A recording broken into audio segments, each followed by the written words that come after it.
watch for the Santa Monica Mountains recreational area. The National Weather Service in Los Angeles, Oxnard, has issued a high wind watch for the Santa Monica Mountains. This watch is in effect from Monday evening through Tuesday morning. Timing: strongest winds Monday night into early Tuesday morning. Winds: south to southwest winds 25 to 40 miles an hour with damaging gusts to 60 miles an hour possible. Impacts: winds this strong lay down trees and power lines, causing property damage or power outages.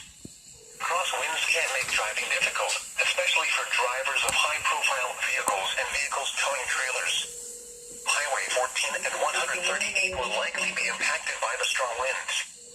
In addition, there could be reduced visibility due to blowing dust and sand in advance of the rain.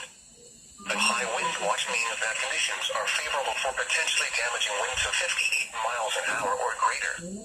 Be prepared to secure all loose outdoor furniture in advance of the onset of strong winds.